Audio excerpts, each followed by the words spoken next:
Conversa entre amigos com Eunice Santos e António Marcial.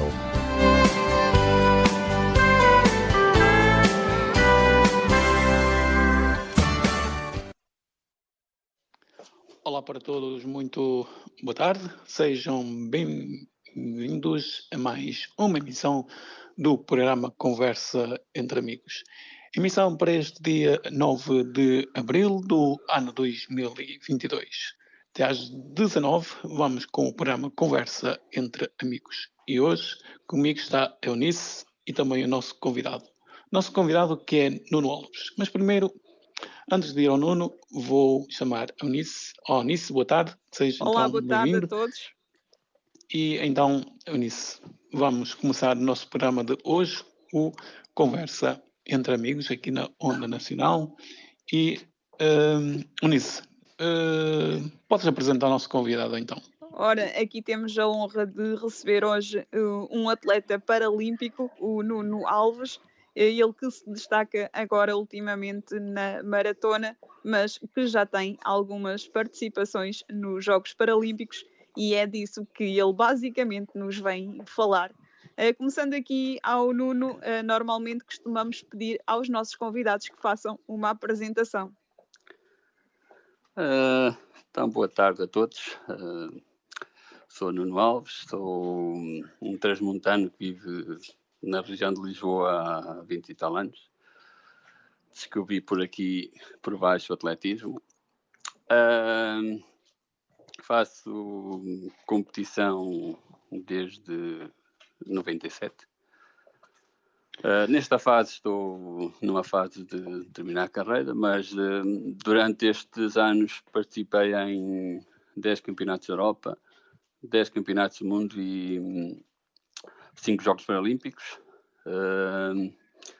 Ganhei 23 medalhas internacionais, depois participei noutros multi-desportos. Todo este meu percurso desportivo foi a trabalhar em simultâneo, nunca fui, infelizmente, profissional. E no fundo, o desporto serviu muito numa fase inicial, por isso é que eu comecei a treinar, serviu muito para o meu bem-estar, e depois a seguir veio o bicho. Nuno, nós sempre quando nos nossos programas, no início de cada programa convidamos o nosso convidado a escolher uma música. Então, o que é que tu escolheste para iniciar o nosso programa verdadeiramente?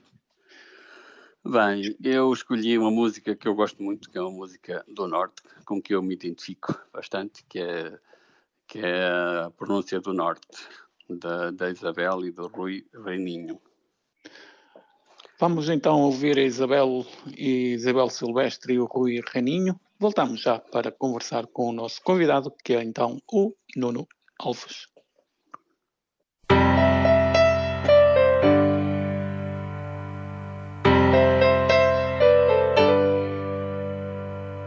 Há um prenúncio de morte lá do fundo de onde eu venho. Os antigos chamam-lhe ralho, novos ricos são má sorte. É a pronúncia do norte, os tontos chamam-lhe torpe.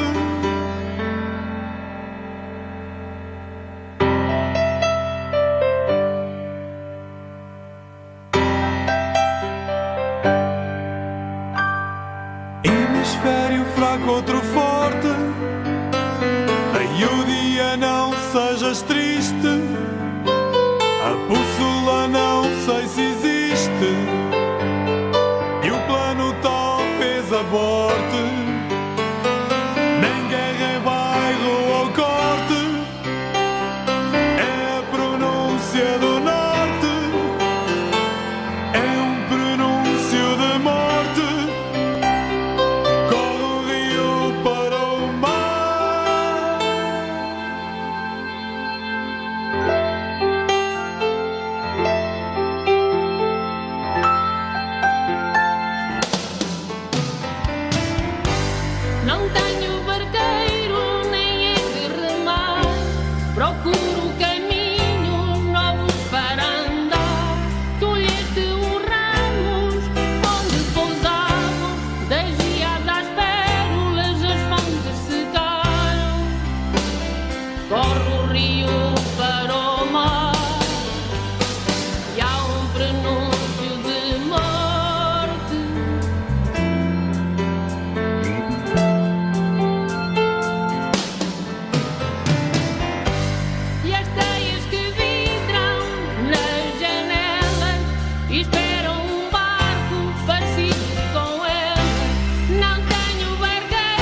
e as teias que vibram nas janelas esperam um barco parecido com elas. Não tenho barqueiro, nem hei de ter mar. Procuro caminhos novos para andar. É a pronúncia do norte, corre o rio para o mar.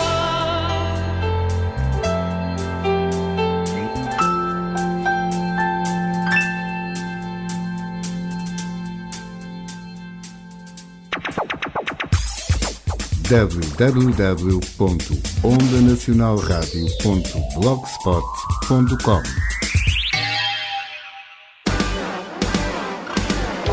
Onda Nacional Rádio @gmail.com.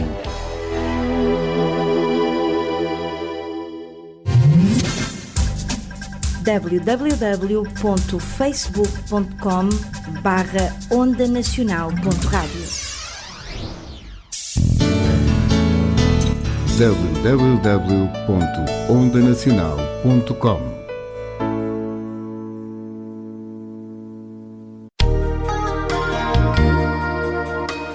www.instagram.com/onda_nacional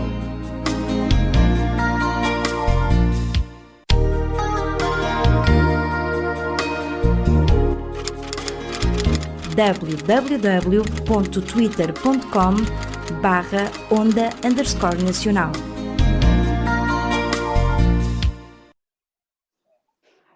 Estamos aqui com o nosso convidado, o Nuno Alves, no Conversa Entre Amigos desta semana, e começamos por perguntar ao Nuno como é que surgiu a hipótese de praticar atletismo. Pois, como eu falei um pouco na apresentação inicial, eu cheguei lá no Norte, depois vim para fazer a reabilitação para Lisboa. E estudar e fazer a formação profissional não era suficiente. E eu comecei a procurar uma atividade física, senão começava a bater mal, porque eu venho lá do Gerês. E depois comecei a conhecer alguns atletas que praticavam atletismo já há uns anos. Também seguia mais ou menos de próximo os Jogos Paralímpicos. E na influência com o José Gameiro, o Carlos Ferreira e o Rodolfo, que é conhecido como José Alves, eu comecei a ir ao estado universitário. Primeiro foi um bocadinho para me sentir bem.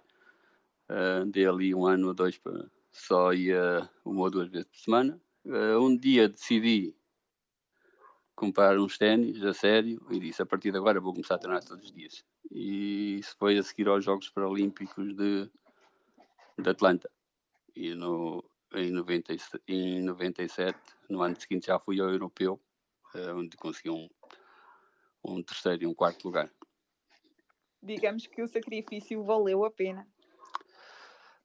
Sim, apesar que nesse primeiro ano panei um bocado com algumas lesões, porque de uma pessoa que não fazia quase desporto, passou a treinar todos os dias, a fazer séries, tive ali umas canelites, tive ali algumas peripécias, mas na verdade desde que comecei a sentir a melhorar as minhas marcas, nunca mais pensei noutra coisa senão em treinar forte. E o fundo sempre foi a primeira opção ou primeiro começaste noutras disciplinas mais de velocidade? Eu, digamos que eu tive azar de ser resistente, porque a minha estreia na pista, curiosamente, foi nos 10.000 metros, porque fizeram os testes e eu tinha bastante resistência, e fizeram o dia que me fizeram os testes, foi o teste de Cooper, que fiz mais de 3 km. A seguir fiz o teste que já estava cansado, fiz o teste de velocidade e indiciou que eu era resistente, mas eu acho que aí houve um erro. Depois comecei a perceber que era mais rápido e desci para o meio fundo, 1.500 em primeiro lugar, depois dos 5.000, e andei assim durante uma série de anos nessas distâncias. Foi onde eu tive os melhores resultados. Também cheguei a fazer 800 e 10.000, tenho uma medalha nos 10 mil no campeonato de Villanostoc, também estiveste lá. Mas a minha aposta principal foi os 1500 e depois os 5000. Aliás, falando em Bialystok, eu lembro-me que vocês estavam a fazer a prova dos 10 mil metros e estava a ter um dia radioso e de repente desaba a cair água. Eu lembro-me perfeitamente dessa prova. Pois, eu por acaso não me lembro desse episódio. Eu lembro-me é que estava lá a controlar na luta com um belga, e por acaso não me lembro nada se choveu, se não choveu, porque fizemos uma boa parte com o belga e depois foi com o italiano. Fizemos uma boa parte da prova taticamente, o Carlos Ferreira estava na frente, e não tive, nem sequer me lembro da chuva. Se choveu, não me deve ter molhado, porque eu estava tão concentrado que Sim, não passou, não dei caiu por uma ela. bruta batega d'água, porque eu até disse assim, deixa estar, que sexta-feira, se o dia estiver assim, vou ter sorte. E por acaso esteve. Choveu todo o dia na sexta-feira a seguir, que foi quando eu fiz a minha prova. Agora Eu acho que no geral apanhamos bom tempo lá, em Bialystok. Houve ali um dia ou outro de chuva, mas acho que no geral apanhamos um excelente tempo, e foi onde eu ganhei 3 medalhas. Foi o único campeonato que eu ganhei 3 medalhas. Foi em Bialystok. Sim, foi também uma situação diferente. Agora aqui falando dos Jogos Paralímpicos, os teus primeiros Jogos Paralímpicos foram em Sydney, certo?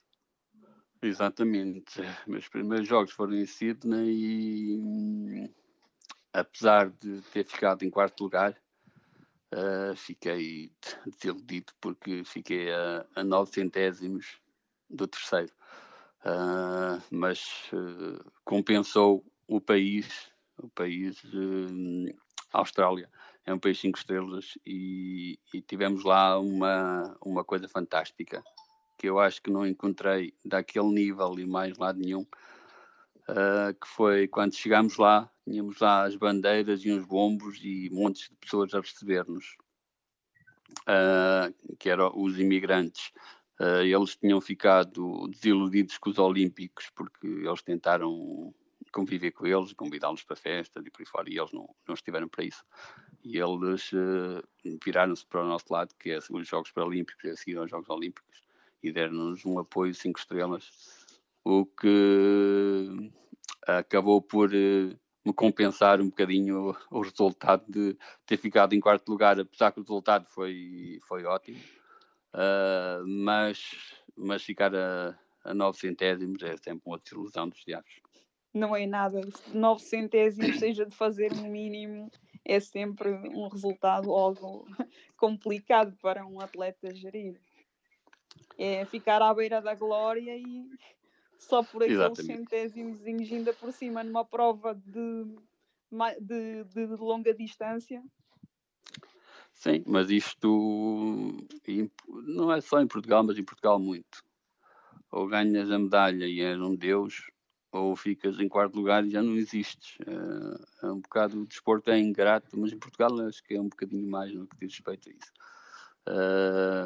E eram os meus primeiros jogos, fiquei assim um bocadinho desiludido, apesar que posso agradecer lá aos imigrantes que estiveram sempre a apoiar, dar os autógrafos, a gerir os nossos autógrafos. Foi um campeonato 5 estrelas. Acho que não houve mais nenhum dos que eu fui. Depois foi Atenas, Pequim, Londres e o Rio, com aquela envolvência. Como é que se sente um atleta a representar o país nos Jogos Paralímpicos? Deve ser uma sensação única. Sim, eu penso que é o momento, digamos que é o culminar de uma carreira, ir aos Jogos Paralímpicos, e depois estás habituado a fazer as competições com pouco público, ou algumas sem público, e chegas ali, está um estádio cheio, Numa fase inicial tens alguma dificuldade em te concentrar na fase inicial quando entras no estádio, porque aquele boom que vem de fora empolga-te um bocado. Depois de fazer as retas, o público já praticamente, eu por acaso tenho uma situação que quando estou concentrado e a prova me está a correr bem, eu não ouço o público. Estarem lá, depois de dar o tiro de partida, está lá 50 mil pessoas ou estão lá 2, é a mesma coisa. Fico só concentro em mim e no atleta aqui e nos adversários. Pois Nuno, uma coisa que eu Nuno, reparei... alguma vez pensaste, depois de tantas medalhas que ganhaste, e agora olhando para trás, claro que tiveste momentos bons, claro que com a conquista de medalhas, mas também já tiveste momentos menos bons, como tudo. Pensaste alguma vez em desistir?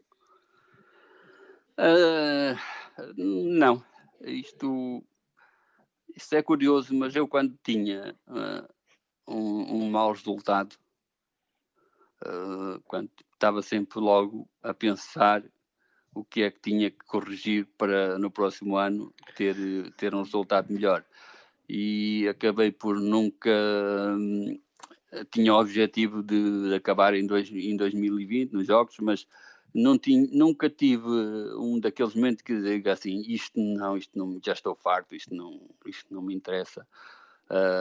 Tive alguns anos que até tive lesionado, mas sabia que não dependeu de mim, não tive culpa na questão. Mas penso que os momentos maus que tive serviram sempre para arranjar forças para seguir, estar mais forte. Disseste há pouco que concilias a vida de atleta com uma profissão. É muito difícil conciliar as duas coisas? É muito difícil, é profissão, é familiar e é de atleta, porque eu agora já não estou a pensar fazer mais competição, apesar que ainda há a hipótese de uma maratona, mas em princípio a minha carreira em termos competitiva está terminada, até por causa de está na altura de eu começar a dedicar-me à família, mas isto estar a fazer 2 treinos, que eu, uma boa parte da minha carreira, fiz 3 vezes por semana, diários, a fazer à volta de 10 treinos por semana. Há vezes alturas que até mais, quando estava a treinar para a maratona, e mesmo quando não treinava para os 5.000, já fazia sempre na base dos 9, 10 treinos por semana. A partir de 2004 para a frente. E para isso, trabalhar e depois a seguir ter a família acaba por ser um desgaste, porque não tens tempo ao fim de semana, não podes sair porque a família tens que ir treinar, não podes passar o fim de semana fora. A família também tem que marcar as férias de acordo com a tua disponibilidade. E depois é o problema de quando precisas de descansar, não é? Estás a trabalhar, porque se tu vais treinar de manhã, a seguir o ideal era ir levar uma massagenzinha e descansar, para a tarde e treinar outra vez. E o meu trabalho era ir treinar, a seguir apanhar os transportes para o trabalho e à noite, de inverno por exemplo, era ir treinar à noite, treinar de manhã de noite, treinar ao fim do dia à noite. E penso que é exigir demasiado para ter resultados, é preciso exigir demasiado de mim. Foi preciso exigir muito e penso que os resultados até, de acordo com a aplicação que eu tinha, os resultados poderiam ser melhores se pudesse ser profissional, como na maioria dos países, a partir de 2000 e pouco, 2002 para a frente, começaram a ser profissionais, que é o normal. Havia países que já eram antes, mas era por outros motivos, mas a partir de 2004 para a frente, já os portugueses eram os únicos atletas amadores que andavam lá. Nuno, fala-se muito na situação dos atletas normais e dos paralímpicos. em termos de apoios. Como é que está neste momento essa situação? O Estado já começou a apoiar mais os atletas paralímpicos ou ainda estamos com aquela diferença entre atleta paralímpico e um atleta normal? Olha, essa foi, na prática, uma das lutas da minha carreira, porque há uma série de anos para cá, eu liderei, estive sempre incluído na Associação de Atletas, mas liderei a Associação de Atletas durante uma série de anos. Também fiz parte da Comissão de Atletas Paralímpicos depois. Mas essa foi uma das minhas lutas, haver uma igualdade, porque não havia qualquer justificação que justifique haver a desigualdade. Primeiro foi a luta pelas bolsas, que não foi uma luta muito feroz, depois de uma promessa do Durão Barroso em 2002. Lá em 2004 passámos a receber a bolsa, mas depois vinha com umas diferenças abismais que só agora, em 2020, é que passou a haver a igualdade. Agora, existe uma igualdade realmente nas bolsas, mas está colocado nas bolsas e também na preparação, mas foi colocado uma exigência de tal maneira que provavelmente o valor é igual, mas como cada vez há menos atletas no alto rendimento, o investimento do Estado vai acabar por ser mais ou menos o mesmo, porque a exigência colocou-se de tal ordem que é difícil dos atletas chegarem lá, e no caso dos atletas com deficiência visual, cada vez há menos, e não me estranha que nos próximos Jogos Paralímpicos não vá nenhum atleta com a deficiência visual. E o que é que se deve este abandono da parte das pessoas com deficiência visual do desporto, nomeadamente do atletismo? Isto é uma série de problemas. O primeiro foi que, como foi criado o principal grupo de atletas paralímpicos, que na altura foi pela ACAP,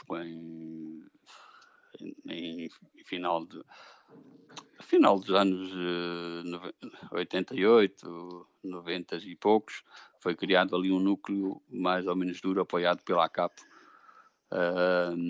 em que criou lá em Lisboa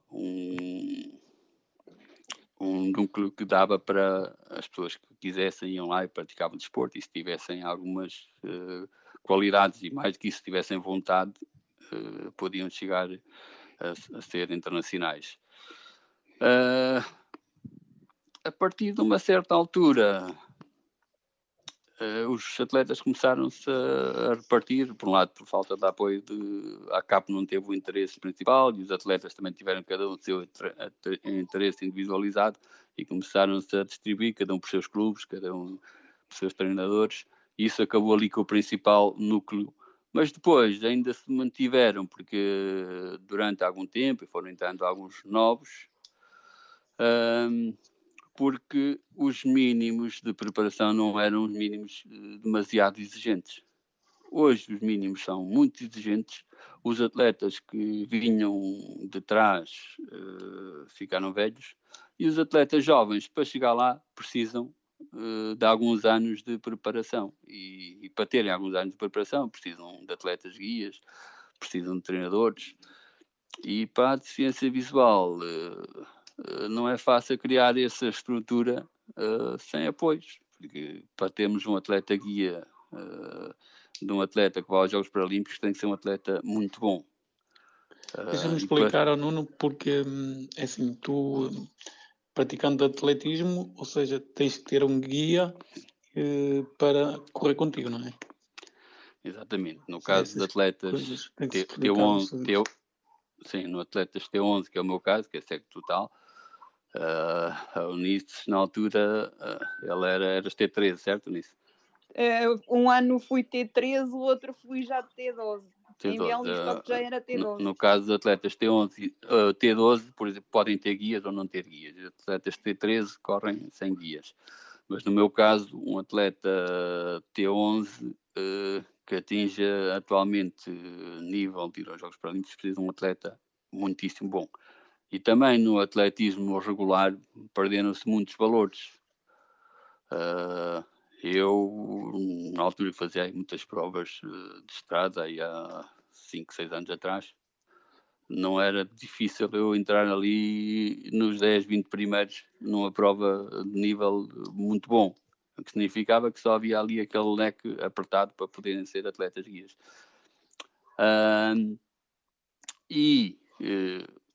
Agora, neste momento, existe dinheiro para isso, mas é se o atleta já estiver no alto rendimento. Agora, para um atleta que começa agora com 16, 18 anos, 17, não existe nada. E não existindo nada, ele não vai conseguir chegar lá, não tem apoios para chegar lá.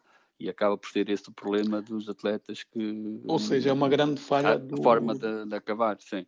É uma grande falha do nosso Estado, não é? O topo tem apoios, agora para chegar ao topo não existe, o que significa que vai acabar por a deficiência visual ficar sem atletas. Nuno, sempre tiveste confiança nos guias que ao longo da tua carreira trabalharam contigo? Bem, é verdade que em alguns tinha mais que outros, mas no geral tive bons guias e principalmente boas pessoas, porque para fazermos muitos quilómetros, como a gente fazia juntos, tínhamos que ter uma boa relação e isso eu tive. Também não posso dizer que tinha tido alguma vez problemas de ter uma queda por causa do guia, pelo menos grave. Eu acho que o guia é uma peça essencial e depois de estar bem trabalhado, treinarmos bem juntos, aquilo fica ali praticamente automático. Se for preciso subir de graus, subir escadas em corrida, se for passeios, vai tudo e não há problema. Os guias é uma das peças que eu acabo aqui aproveito para agradecer a todos os atletas guias que trabalharam comigo, que foram muitos nestes anos todos, porque sem eles isto não seria possível. Aqui falando dos guias, aqui na maratona, por curiosidade, são utilizados 2 guias ou vai-se com o mesmo guia durante a prova inteira? Isto pode ser as duas coisas. Depende, na maratona, por regra, é 2 guias, mas não é, podem ser até 4. Mas é 2 guias também pelos constrangimentos financeiros, porque para levar 2 guias já se paga mais um bocado nas inscrições, nas estadias. E nas provas mais curtas, por regra, é só um guia. Mas eu já cheguei a fazer tantos 1500 como os 5000 com 2 guias. Era um guia que eu levava e um guia de um outro atleta, e às vezes trocávamos, porque se achávamos que o guia não está completamente à vontade, e às vezes não é só fisicamente, é também psicologicamente, o ideal é ser 2 guias. A troca é feita sem se perder qualquer tempo. Que levamos em corrida, o guia que está lá parado vem de trás, o guia que está ao lado sai e o outro entra, não se perde qualquer tempo, se aquilo estiver treinado, que isto é como tudo, não se perde qualquer tempo. Até cheguei a aproveitar as trocas para me ir embora em algumas provas, porque os atletas guias às vezes estão muito bem preparados, e já acabou a acontecer isso, bem preparados fisicamente, mas psicologicamente não estão, e eu já cheguei a perder medalhas por um guia estar num dia mau. Também perdi umas quantas por eu ter um dia errado, mas isso já não se pode fazer nada. Mas na questão dos atletas guias, se houver a possibilidade de entrar outro, perfeito. Aqui na maratona, como é que surgiu o impulso para a maratona? Eu sempre tive o objetivo de acabar a carreira a fazer maratona. Eu, quando fui aos Jogos do Rio, que nesse caso foi aos 5.000, aos 1.500, eu já tinha decidido que a seguir ia me dedicar à maratona. Ou acabava a carreira ali, ou ia me dedicar à maratona. E assim acabou por seguir. Em 2017 estreiei-me em Sevilha com um ótimo tempo, 2:41:05. E no mesmo ano, em novembro, em Valência, fiz 2:39, mas já estava ligeiramente tocado. Já fiz uma parte da maratona, do treino para a maratona lesionado. Mas antes de me lesionar, que foi o que aconteceu nessa de Valência, eu estava-me a adaptar muitíssimo bem à maratona, e é daquelas coisas. Eu não acho que seja mais difícil treinar para a maratona que treinar para os 1500 metros. No caso da maratona, tem que se treinar muitos quilómetros, que é aquela coisa, até 180, 190 quilómetros por semana. E para os 1500, faz se calhar a volta dos 100, mas é com outra intensidade, séries mais duras. Os treinos... Séries de 300 metros, 500. 300 e 200, e principalmente aquelas 500, 3 ou 4 500 com pausas longas para atacar o ácido lático, são séries muito violentas. Fazer para a maratona, por exemplo, 25 vezes 400, é um treino duro, mas é um treino sempre no mesmo linear, que acaba por ser mais difícil psicologicamente, porque chegas às 5 e ainda tenho 20, do que propriamente um desgaste físico. Por acaso fui para a maratona já para o fim da carreira, mas eu penso que se não me tivesse lesionado e se não tivesse inventado um bocado, porque eu depois daquela maratona de Valência, eu a seguir comecei logo a treinar para a maratona de Londres, que é em abril, e sem à espera que aquilo não fosse grave, que passasse, e depois em março, uma semana antes, fiquei com tal maneira coxo que já nem conseguia andar sem ser de muletas, já não pude ir a essa maratona, e depois demorei muito tempo para recuperar o que nem sequer recuperei completamente. Se não fosse essa minha lesão, provavelmente eu ainda estava hoje aí forte na maratona. A pandemia terá contribuído para o afastamento de atletas com deficiência visual do desporto?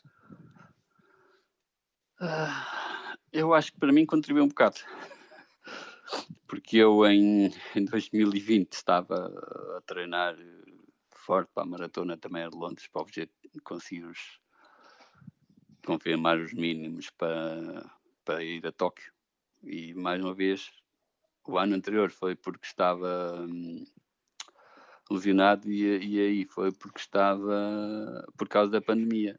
A menos de um mês a maratona foi suspensa, e automaticamente limitou muito. Depois houve ali um período que nem podíamos treinar, nem deixar de treinar, e se um atleta que tem 20 anos recomeça facilmente, um atleta que tem mais de 40 já não é assim. No meu caso, prejudicou um bocado, e penso que no atletismo em geral, em Portugal, porque lá fora, principalmente na elite, eles começaram a bater o recorde, mas isso também pode ser por outras questões. Mas em Portugal eu acho que prejudicou bastante a pandemia ao desporto. Aqui em Portugal já se sabe que estamos a perder atletas.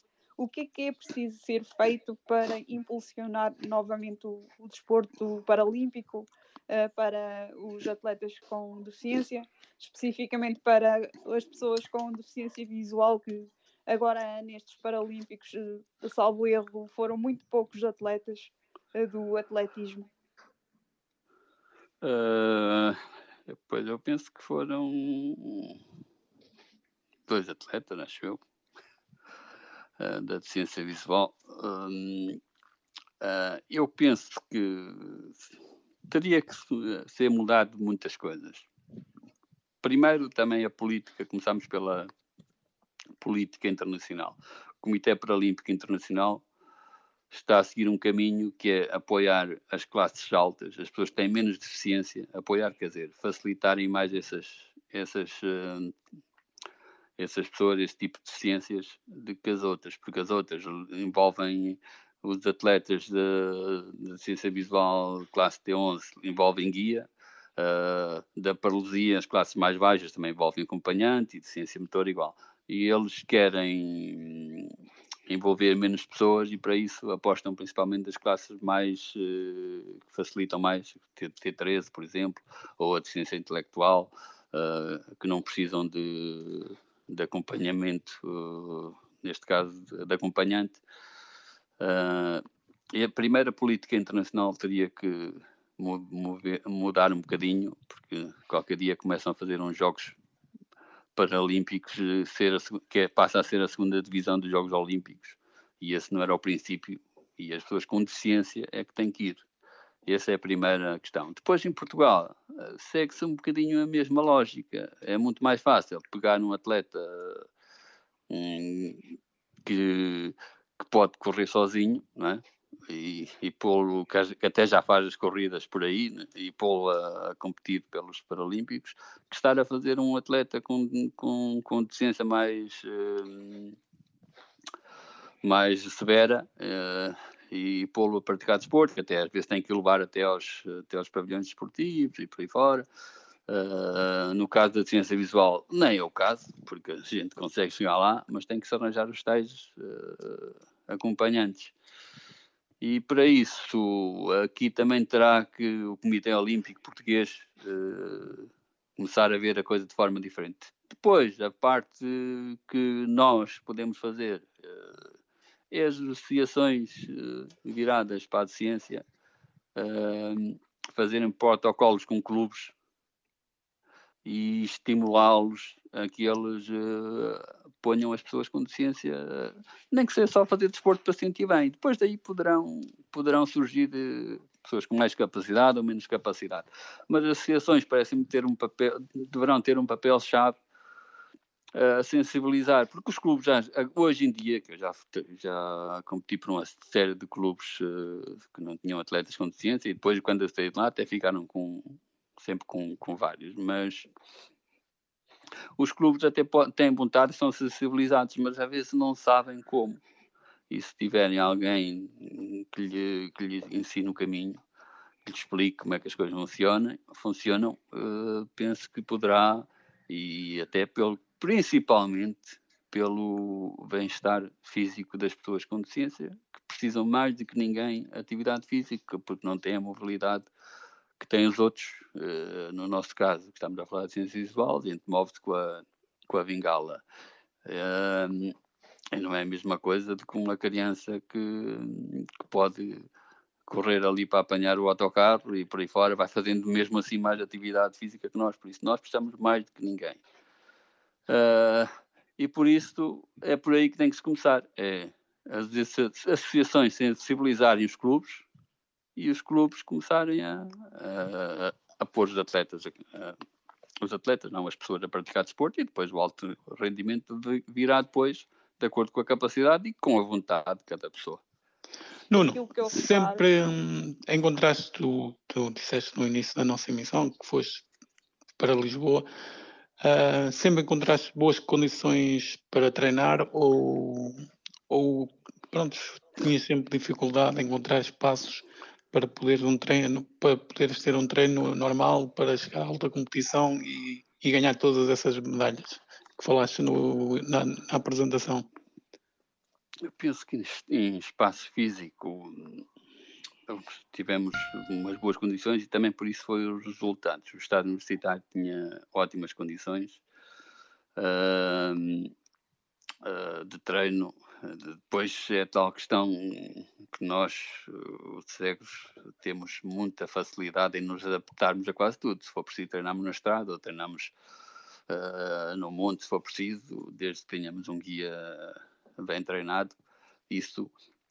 Mas eu penso que as condições que eu apanhei no Estado Universitário, depois, a posterior mesmo, quando treinava nas estradas e por aí fora, também sempre tive acesso a pistas, porque a questão de estar no alto rendimento, tive acesso quase sempre a pistas, nunca foi limitado a entrada, facilitou bastante. Digamos que nunca houve um espaço adaptado especificamente, mas dentro das condições, havia as condições mínimas mais que necessárias. A Unice, por exemplo, ao estar em Coimbra, teve uma dificuldade muito superior, e eu reparava que naquela fase os atletas do atletismo eram todos de Lisboa, não havia ninguém que viesse de fora. Depois desapareceu a Unice, mas é tal questão, provavelmente tinha atingido um nível muito superior se com a vontade que ela tinha tivesse vindo a entrar no nosso grupo em Lisboa, mas a vida é assim. Agora, eu, em termos práticos, acho que as condições foram bastante positivas, em termos de condições de treino locais em Lisboa, onde nós estávamos no estádio universitário. Estádio universitário que também recebeu o Europeu de 99 e eu lembro-me que estávamos a aquecer, estávamos a fazer um treino e estava o Nuno a aquecer aqui para a prova, foi das primeiras pessoas que eu encontrei e ele dizia que era preciso andar bastantes quilómetros e estava a aquecer para os 1500 metros. E esse também acabou por ser um evento. E a diferença que eu encontrei foi que em 99, lá está, não havia muito público nas bancadas de fora. Chegámos a Bialystok, as pessoas saíam do trabalho e iam ver as corridas, as provas. Porquê que isso acontece? Há duas... para mim, há dois resultados, porque é que isso acontece. Em termos de Portugal, o evento não foi noticiado. Foi muito pouco, ninguém sabia, só sabiam os atletas e os familiares e pouco mais que isso. Por isso, as pessoas que poderiam ter algum interesse praticamente não sabiam do evento. Mas isso não acontece só em Portugal. Agora, nesta altura, está mais desenvolvido, mas havia alguns países que acontecia a mesma coisa. Nós chegámos lá e não tínhamos espectadores, se fôssemos falar naqueles países anglo-saxónicos, eles têm sempre muito público e apoiam porque gostam. Nos países latinos, por exemplo, já não há esse apoio, mas também tem a ver um bocado com a divulgação, porque não existe. E, por exemplo, enquanto na Polónia, a Polónia naquela fase tinha lá um atleta que por acaso naquela fase já não tinha falecido o ano anterior, mas tinha um atleta lendário paralímpico, que era o Valdemar, que era, na verdade, se calhar era mais conhecido na Polónia que qualquer um dos outros atletas olímpicos. E ele foi o responsável por organizar lá o campeonato e acabou por divulgava muito o desporto paralímpico. E também a questão dele ter morrido no ano anterior, quando vinha de uma prova em Espanha, ele ia de uma prova e de regresso para lá, num acidente de carro, ele faleceu. Acabou por chamar um bocado as pessoas e ele, na verdade, era o herói da fita. E na Polónia acaba por ser essa a diferença. Mas, como eu disse, os países virados mais para a língua inglesa, anglo-saxónicos, apoiam muito mais que os outros. Agora, se não for divulgado, acontece igual em todo lado. Não há espectadores. Uma das coisas que eu me lembro desse campeonato na Polónia é que havia a possibilidade de eles vencerem uma medalha nas estafetas e lembro-me de estarem as câmaras todas, das televisões todas, apontadas para a pista e estiveram a fazer a cobertura. A certa altura invadiram mesmo a pista, os adeptos, foi o delírio. Se calhar aqui em Portugal ganhámos N medalhas nesse europeu de 99 e eu não vi isso. Sim, em Portugal eram os voluntários, os familiares dos atletas e os atletas, na prática era isso, mas foi pelo que eu disse antes, acho que Portugal concentra-se muito as notícias em determinados desportos e os outros ficam um bocadinho encostados. Nuno, achas que a comunicação social portuguesa não apoia o desporto paralímpico? A comunicação social portuguesa apoia um bocadinho o que os patrocinadores lhe pagam e a televisão pública devia fazer a diferença e não tem feito. Houve alguns anos que o desporto paralímpico até foi mais seguido. Eu lembro de 2004, por exemplo, 2005, houve ali um período que a Federação, na altura de Desporto para Deficientes, tinha uns patrocinadores, que era a Galp, e pagavam aos jornalistas para ir aos eventos, e havia uma cobertura diferente. Chegou a haver provas em direto, canal aberto. Depois, quando esse projeto se afundou, voltou outra vez a ir um bocado pela água abaixo esta mostra que tinha de vir a promover o desporto paralímpico.